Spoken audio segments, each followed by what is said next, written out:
exhort, as putting you in mind, because of the grace that is given to me of God. Verse 16, that I should be the minister of Jesus Christ to the Gentiles, ministering the gospel of God, that the offering up of the Gentiles might be acceptable, being sanctified by the Holy Ghost. Verse 17, I have therefore whereof I may glory through Jesus Christ in those things which pertain to God. Verse 18, for I will not dare to speak of any of those things which Christ had not wrought by me, to make the Gentiles obedient by word and deed. Verse 19, through mighty signs and wonders by the power of the Spirit of God, so that from Jerusalem and round about unto Illyricum, I have fully preached the gospel of Christ. Verse 20, yet so have I strived to preach the gospel, not where Christ was named, lest I should build upon another man's foundation. Verse 21, but as it is written, to whom he was not spoken of, they shall see, and they that have not heard shall understand. Okay, sige po. Manalangin po muna tayo bago tayo magsimula. Lord, salamat sa pagkakasa ng iyong salita. Salamat sa mga kapatid na nandito, ang magkalakasan, makapagpili Panginoon, despite ang masamang panahon. Salamat po at nagdadala kayo ng ating mga kapatiran sa mga paragagdag ng misteryo ng Panginoon. Nawa, mapapurihan po namin kayo, lalo na ang mga mensahe namin narinig sa buwan nito. Salamat namin dalangin, in Jesus' name we pray. Amen. Sige po, hayaan nyo siguro na next week ay lumayo natin verse per verse to. Pero at least ngayon, ngayong gabi nito, titingnan lang natin kumbaga yung overarching na tema ng 14 to 21, yung pinakamataas na tema ng verse 14 hanggang 21. Kung titingnan nyo, patapos na po talaga tayo sa libro ng Romans. At makikita nyo dito, dahil summary lang yung ipapakita ko ngayon, ano yung tinutukoy ni Paul dito sa ending ng chapter 15. Technically, ang pinag-uusapan niya dyan, kinakwento niya sa atin, patungkol ang kanyang sariling ministeryo. Pinapakita ni Paul kung ano yung ministeryo na ginagampanan niya. Sa unang basa, para bang autobiography ni Paul, yung binasa natin from verse 14 to 21. Pero may kita nyo na kung saan, pinapreserve ng banal na spirito yung mga description na sinabi ni Paul sa atin upang ipakita sa atin o ituro sa atin ano ba talaga yung Christian ministry. May kita natin na itong si Paul, talagang marami na siyang churches na nakitayo. Marami na siyang churches na kung saan talaga itinanim sa Roman Empire. Alam natin na nahirapan na si Paul, na persecute, nakulong, nabugbog, na-reject, shipwreck. At ngayon, tinitignan niya yung kanyang mga nangyari sa lahat ng kanyang ministry. At mapapansin nyo, no, habang dinidescribe niya yung ministry niya, kailanman hindi mo makikitaan ng yabang si Paul sa lahat ng kanyang nagawa. Amen. Hindi mo maririnig dyan sa 14 hanggang 21 ang niyayabang niya ang kanyang abilidad, ang kanyang talino, ang kanyang accomplishment. Kailanman hindi niya ipinagyabang na ako ang gumawa ng lahat ng bagay na to. Ano yung pinaka-tema ng ministry ni Paul from verse 14 hanggang 21? Grace. Grace. Yung grasya ng ating Panginoon. Sa mga susunod na Tuesday na lamang natin i-imay kung ano ba talaga yung mga ginawa ni Paul sa kanyang ministry at ano matututunan natin. Pero for tonight, makita natin na ang ministry enabled lang yan ng grasya ng ating Panginoon. Amen. Na walang magpa-function ng tama kung wala ang ating Panginoon. Na maalala natin na lahat ng ministeryo, lahat ng talento, lahat ng regalo, lahat ng oportunidad na maglingkod sa ating Panginoong Jesucristo is an act of grace. Grasya lamang ng ating Panginoon. So ano yung sinasabi ni Paul sa atin? Ano yung tinuturo ni Paul? Ang buhay ng isang Kristiyano, ang ministeryo ng isang Kristiyano, Hindi yan patungkol sa'yo upang gumawa ka o mag-build ka ng sarili mong pangalan. It's not about building a name for ourselves. Sinasabi niya, it is about faithfully matapat tayo paglilingkuran yung tagapagligtas na unang umibig at naglingkod sa atin. So 3 punto lamang po yung i-consider natin sa gabi ito. Una, yung grasya ng Panginoon ang tumawag sa atin kung bakit tayo ngayon naglilingkod kay Kristo. Pangalawa, yung grasya ng Panginoon ang magpapatakbo sa ministry upang matutunan natin ibigay ang lahat ng glory sa ating Panginoon. At pangatlo, yung grasya ng Panginoon ang magtutulak sa atin to let the gospel go forward. Amen. Yun lang po, 3 punto patungkol sa grasya. Una, hindi na po natin iisa-isayin yung mga verse, no, kasi napakarami. I-highlight na lang po natin lahat ng patungkol sa grasya ng Panginoon. Sabi po, because of the grace that is given to me of God, that I should be the minister of Jesus Christ.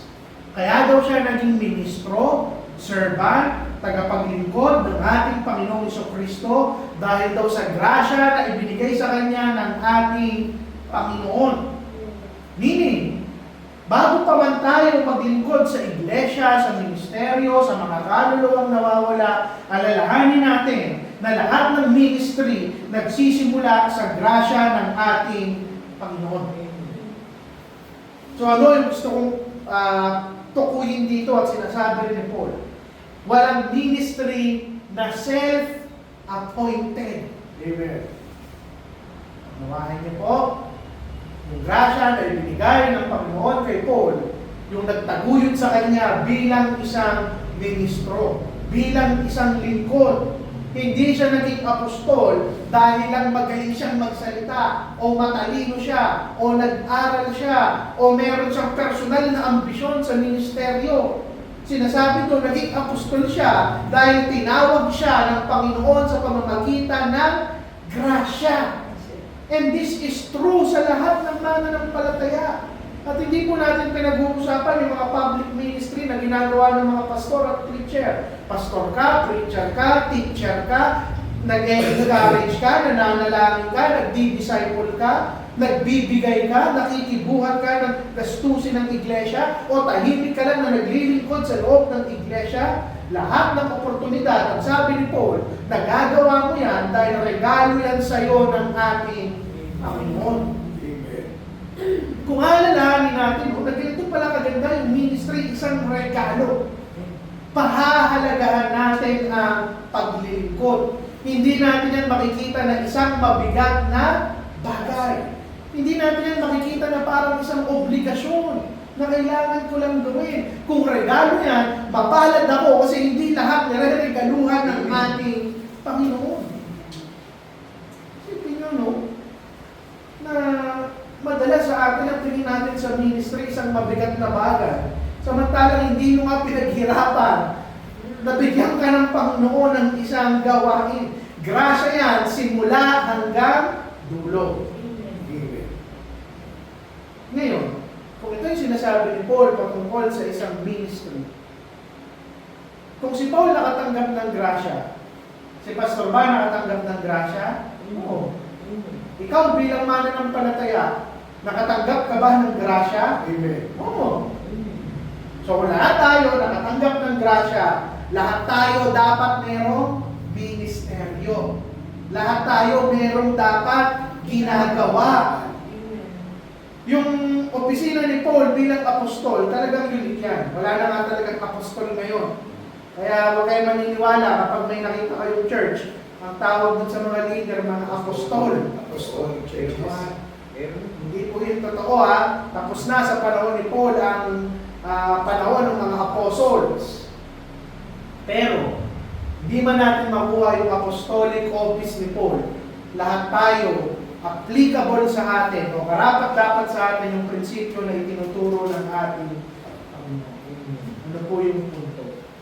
Hindi tayo niligtas ng ating Panginoon para lang mapuno ang upuan sa loob ng iglesia. Hindi tayo niligtas ng Panginoon para magpainit ng tuwan. Niligtas ka ng Panginoon para ikaw ay magtrabaho. At kalakip nun, kung iniligtas ka niya, binigyan ka niya, bibigyan ka niya, at binibigyan ka niya ng mga oportunidad na mabigyan mo siya ng papuri sa pamamagitan ng matapat na paglilingkod. At alam niyo naman yung prinsipyo natin, hindi na natin kailangan tignan kung ano yung klase ng paglilingkod na ginagawa mo. Ang mahalaga, naglilingkod ka. May mga Kristiyano na publicly naglilingkod, katulad ng mga pastor at preacher. Yung iba naman, tahimik silang naglilingkod. Yung iba, nakikita sila palagi. Yung iba naman, Panginoon na lang yung nakakaalam ng paglilingkod nila.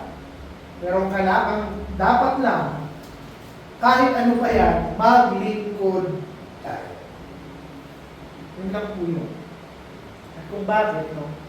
Dahil yung isang matapat na ministeryo, it is an act of worship. Amen. Yung paglilingkod mo, kahit anong klase yan, nagbibigay ka ng papuri sa ating Panginoon. So ano po yung punto? Maaari na naglilingkod ka sa loob ng church. Maaari kumikilos ka, busy ka, pagod ka. Pero maaari din ako saan, hindi nagiging katanggap-tanggap yung iyong paglilingkod. Amen. Dahil hindi mo yan tinatrato bilang isang form ng worship. Amen. Ano po yung punto ko? Sabi mga sino, ay magwalis na kayo sa church. Hindi kayo magwawalis dahil sasabihin mo, nakikita ko ni pastor na hindi ako magwawalis. Magwawalis ako. Dahil, ano ko yun? Paglilingkod ko yun sa iglesia at paglilingkod ko yun sa Panginoon. Diba? Magluluto ka sa bahay mo, gigising ka maaga, maghihiwa ka. Gugustuhin mo masarap yung ihain sa iglesia, hindi dahil gusto mong mapasaya yung mga taong umaatin. Paglilingkod mo yun sa ating Panginoon. Pag-aaral ng mga preacher at pastor, hindi nyo yung ginagawa para lang tumalino ka o matuto yung iglesia. It is your form of worship. Dahil ang sabi ng Panginoon, kung mahal mo ako, pakainin mo ang aking tupa. Ano yung punto? Si Paul, nung desire niya, hindi niya lang desire na matapos yung trabaho. And let's be honest, there are times na sobrang busy at pagod natin, ang gusto na lang natin, sige, matapos na lang itong ministry na ito, itong linggo na ito. Hindi pwedeng ganun yung ating puso. Kailangan ng puso natin, ang desire natin, sa araw na ito, sa ministry na ito, sa gagawin kong ito, ang gusto ko mapasaya ang aking Panginoon. Yun dapat ang puso. At kung ganito yung pag-iisip natin, mababago yung tingin natin sa serbisyo. Na kahit nakakainis pa yung taong paglilingkuran mo sa loob ng church, ang isip mo, I am no longer just serving the people. Hindi na yung tao yung pinaglilingkuran ko. Ang pinaglilingkuran ko ang aking Panginoon. Na lahat ng lesson, lahat ng preaching na ituturo ng mga pastor at preacher, lahat ng panalangin na gagawin ng mga miyembro, lahat ng mabubuting gawa, pagtulong sa ating kapatiran, pag-extend ng resources natin, lahat ng sakripisyo na hindi nakikita, everything now becomes an act of worship. Now, tanungin natin yung ating mga sarili. Yung paglilingkod ko ba sa iglesia at sa ating Panginoon, nakikita pa rin ba natin bilang isang malaking pribilehiyo o isang mabigat na obligasyon na lang? Or siguro hindi man natin makita agad-agaran na parang isang obligasyon kung ang pakiramdam natin routine na lang, nakasanayan na lang, kailangan na lang gawin. Hindi pa rin yun tama.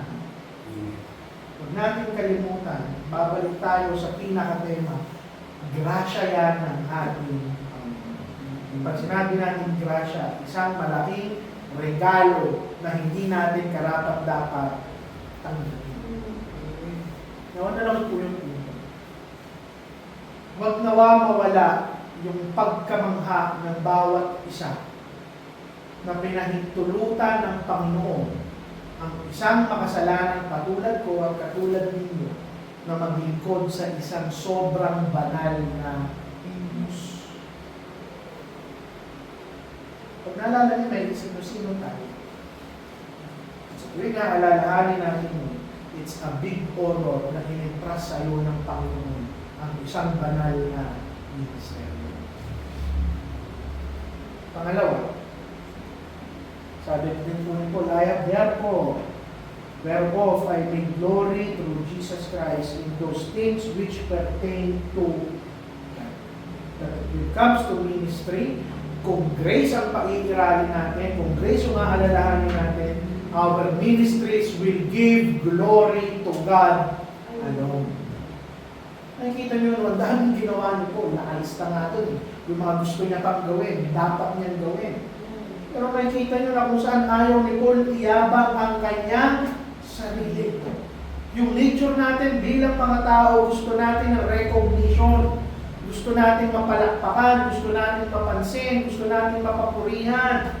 Gusto natin o desire natin na mapansin ng tao yung lahat ng ating ginagawa. Pero si Paul understood niya yung isang importanteng bagay na kahit anong success sa ministry, it belongs to Christ. Kung titignan nyo, inaral din naman natin sa Baptist District Teams, ang lahat ng authority sa lahat ng klase ng ministry, binigay ng Panginoon under the church. And this church belongs to Christ. Kaya napakapangit na marinig na kung saan sasabihin natin na yung success at downfall ng ministry ay dahil sa atin, sa inyo, sa akin, o sa iisang tao. Hindi po pwedeng mangyari yun. Kung grace ang nagsimula ng ministry, grace din ang tatapos ng ministry. Lahat ng success ng ministry, it belongs to Christ. Pwede magpahingi ng lang sa akin ng tissue. Yung matawang makro.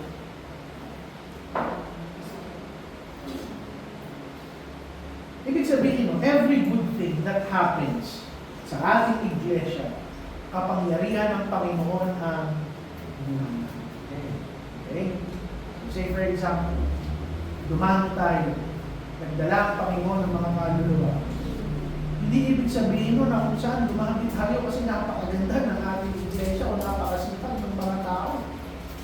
Pwede maaari, instrumento tayo sa kamay ng ating Panginoon. But at the end of the day, Panginoon ang nagdadala ng mga kaluluwa. Amen.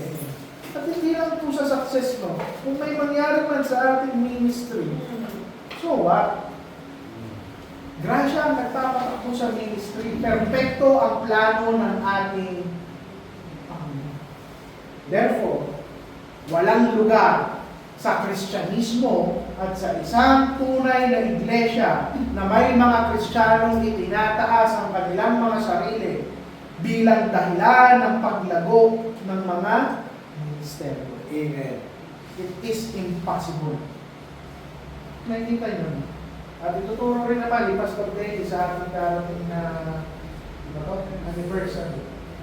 Diba? May nagtatanim, may nagdidilig, pero Panginoon ang nagpapalago. Nawala po yung dito. Christ alone produces spiritual fruit. Siya lang ang nagpapalago at nagpapalago. Pansinin nyo, sabi doon, I have therefore whereof I may glory through Jesus Christ. Notice nyo yung emphasis, pansinin nyo yung emphasis. Hindi si Paul yung emphasis ng verse, kung hindi si Christ. Ano lang ang sinasabi ni Paul? Maaari na nagtuturo ako, nag-share ako, nag-preach ako, inaabot ko yung mga Jews and Gentiles. Pero anong sabi niya? Ginagamit lang ako ng ating Panginoong Jesucristo. Christ is just working through Paul. At ito rin dapat yung mindset natin. Hindi tayo yung sentro ng ministry. Hindi tayo yung sobrang importante na feeling natin pag nawala tayo, babagsak ang buong iglesia. That's not true. Alam nyo kung tunay na iglesia, pato kahit ako pa ang mawala bilang isang pastor, magpapatuloy ang iglesia ko. Bakit? Unawa ni Paul, na katulad natin lahat, we are just instruments. Ano po ito yung masakit eh? Ano yung karapatan kung may isang gitara? Kung ikaw, isa kang gitara, ano ang karapatan mong magyabang na gumagawa ka ng napakagandang musika at tunog? Hindi ka naman gagawa ng magandang musika kung hindi dahil dun sa magaling na gitarista. Instrumento lamang tayo. Kaya pinoproteksyonan tayo sa dalawang panganib pag ganito tayo yung mag-isip. Una, sa pride, kapag nagiging fruitful ang ministry. Kapag malago at marami tayo, nagkakaroon tayo ng yabang. But at the same time, pinoproteksyonan tayo nito. Dahil hindi rin naman tayo malulugmo o malulungkot kapag kumukonte at nababawasan at pumapalya ang ating ministries. Ano lang ang sinasabi ni Paul? Yung pagbubunga, it belongs to Christ. Ano lang ang trabaho mo? Maging matapat. At makikita natin dito, anong sinasabi ni Paul? Kung yung grace ay magtutulak sa Kanya na ibigay ang lahat ng glory sa ating Panginoon. Ano yung bagay na mas importante para sa isang Kristiyano kaysa recognition? Walang iba kung hindi obedience. Ano kung tunay tayong alipin? Yung alipin, iba kasi sa atin ngayon, kapag empleyado ka, gusto mo talaga recognition. Hindi ka tinawag na empleyado, ang tawag sa atin alipin. Yung alipin, hindi yan nagde-desire ng recognition ng kanyang master o ng kahit kapag na alipin. Ang dinedesire niya, sumunod sa kanyang master. Ano po yung punto niya? Hindi mo dapat concern na gumawa ka ng napakagandang reputasyon sa iyong ministeryo. Yung first concern natin, i-honor ang Panginoong Jesucristo. Alam niyo, maraming matapat na lingkod na hindi sila nakikilala. Kahit pa sa loob ng sarili nilang iglesia. Maraming nagpapagal at nagpapagod na tahimik nilang ginagawa yung dekada na wala silang natatanggap na recognition. Pero sigurado, nililista yung lahat ng ating at lagi ko naman itinuturo, iba yung measure ng success ng ating Panginoon. Yung ibang mga iglesia o pastor, ang measure ng kanilang success ay yung paglago, o pagdami, pagyaman, pagganda ng building, pagdami ng kumakain. Pero hindi yun. Binitin na ng Panginoon katapatan. Kahit pa konti kayo, magpapatuloy kayo. Kahit pa mahirap kayo, magdadadalo kayo. Kahit pag gutom kayo at walang masarap na pagkain, magsasama-sama pa kayo upang magpapuri sa akin. Katapatan ang tinitignan ng ating Panginoon. Ang tanong sa bawat isa. At maging very personal tayo sa ating mga sarili. Maging totoo tayo. Ang tanong ng Panginoon sa bawat isa ngayong gabi. Bakit ka nandito? Bakit ka nandito? Gusto mo bang mapansin, ma-appreciate, mapapurihan, palakpakan? Bakit ka nandito? Gusto mo lang ba ng belongingness, acceptance, kaibigan?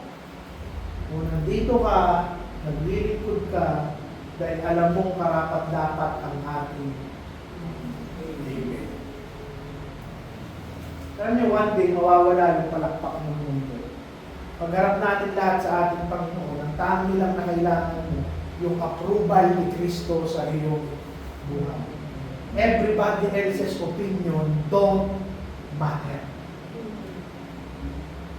Pangatlong punto. Sabi niyo po, yet, so have I strived to preach the gospel, not where Christ was made. Yung grasya ng Panginoon ang magtutulak sa atin to make the gospel go forward. Ang ikalat at ibahagi ang salita ng ating. Pero walang masamang magkaroon ng ambisyon sa ministry. Sa verse na ito, pinapakita yung banal na ambisyon ni Paul. At ano yun? Sabi niya, I have strived. Strive to what? To preach the gospel. Ito lang yung ambisyon ni Paul. Hindi makilala. Technically, anong sinasabi niya? To preach the gospel. Ano lang ang ambisyon niya? Hindi makilala ako. I want to make Christ known.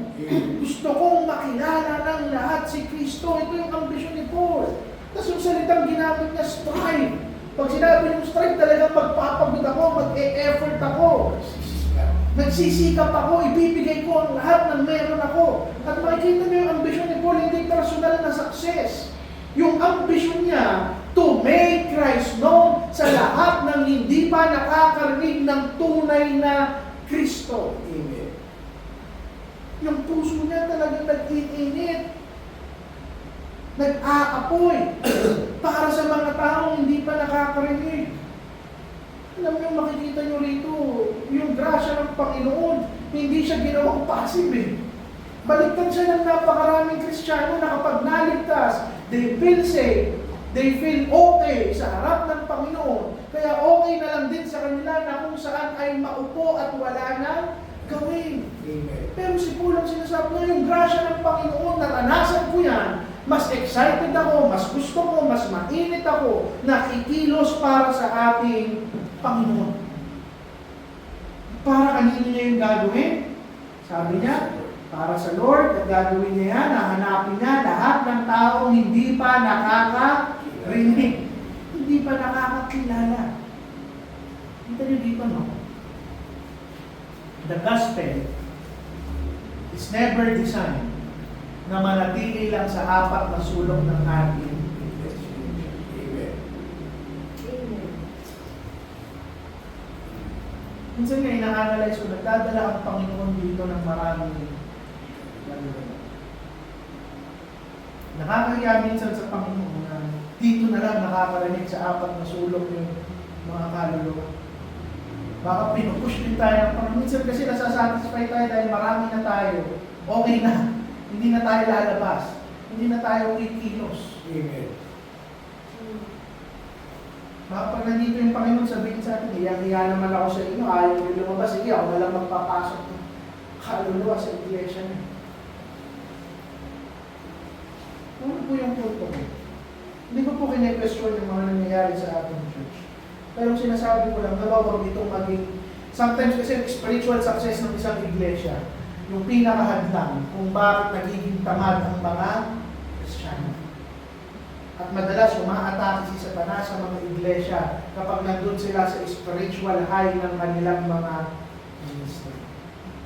So huwag tayo maging complacent. Yun lang naman po ang sinasabi mo. We must continually move forward. At kahit gaano pa lumaki ang iglesia ito, hindi naman nagbago yung commandment ng ating Panginoon.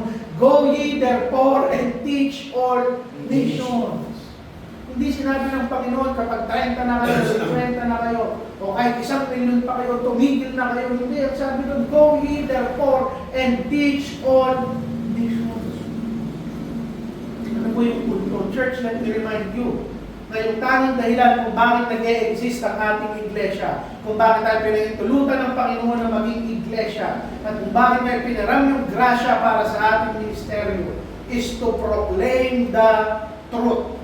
Kung hindi na ito pinoproclaim ng ating iglesia, o hanggang dito na lang sa loob natin isinisigaw ang katotohanan, sayang.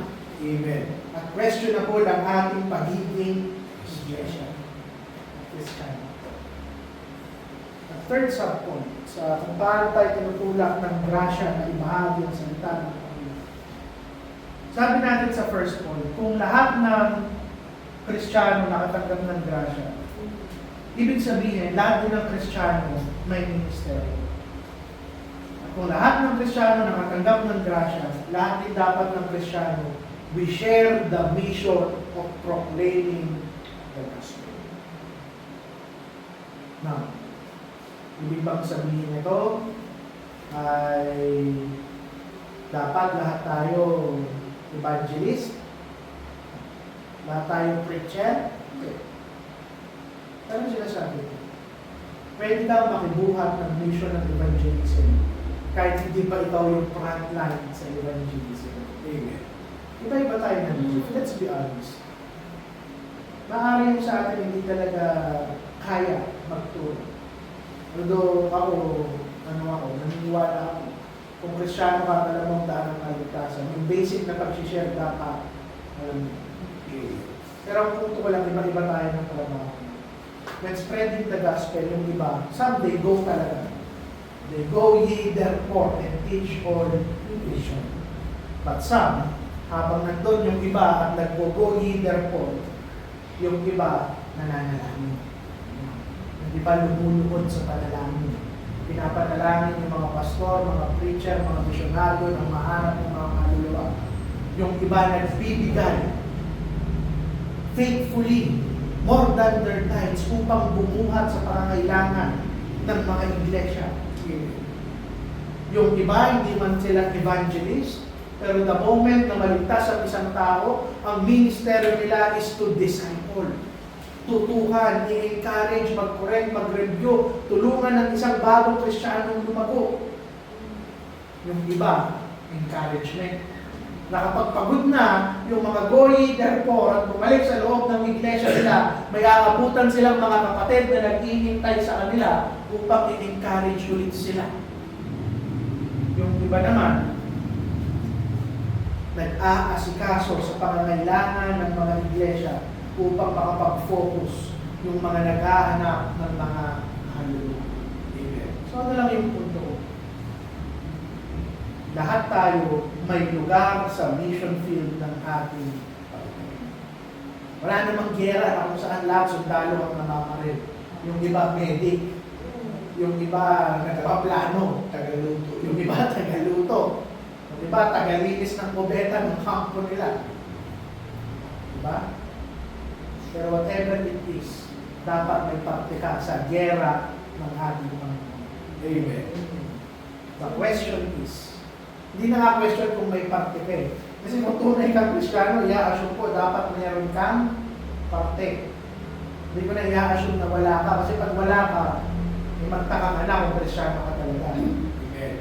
Ang tanong ko lang, hindi na tanong kung may parte. Ang tanong, katapat ka bang ginagampanan ang parte mo sa ministry? Tanong, kailan yung last time na talagang intentionally kang nakibuhat sa ministry? Kailan yung ulit-ulit na talagang ramdam mo, gusto ko talagang makibuhat sa malaki o maliit na bagay? It doesn't matter anymore. Ang gusto mo lang may partisipasyon ka sa ministeryo ng ating kailan yun? Kailan yung talagang lumuhod ka at umiyak ka, hindi lang para sa pamilya mo, kung hindi sa mga kaluluwang dinadala ng ating at sa mga kaluluwang hindi pa dinadala ng ating kailan yung muling araw na yun? O kailan ka talagang nag-invest ng oras, nag-share yung salita niya outside ng circle ng mga taong lagi mong kausap. Na ano lang po yung ito. The moment na yung church natin, hindi na natin maramdaman yung bigat ng paghanap sa mga kaluluwang nawawala. Yun na yung araw na nakalimutan natin kung bakit tayo itinayo ng ating Panginoon. Amen. Amen. Nawa i-preserve ng Panginoon, no? Na huwag tayo maging komportable na kumikilos siya at makalimutan natin yung trabaho natin bilang isang hindi na natin tatapusin sa ilustrasyon. Lahat ng ginagawa natin ay para sa atin. Imagine mo, kung makita ka ng mensahero at nagpadala ng letter o liham yung isang hari. Nasabihin ng hari, nagsasalita siya. Sinusulat ng mensahero yung liham ng hari at i-deliver niya. Pupurihin mo ba yung mensahero yung sa liham na sinulat niya? Hindi naman sa kanya galing yun. Ano yung kapuri-puri doon sa mensahero? Hindi yung mensahe, kundi matapat niyang ibinigay yung mensahe ng ating at the end of the day, kung grasya ang nagpapatakbo sa ating ministeryo, katapatan ng bawat isa ang resulta. Huwag naman po natin tatapusin ang ating devotion. Kung sino man po ang may insight or prayer request na rin po. Simulan natin sa likod para si nanay naman paharap. Ano po ang gusto niyong prayer request na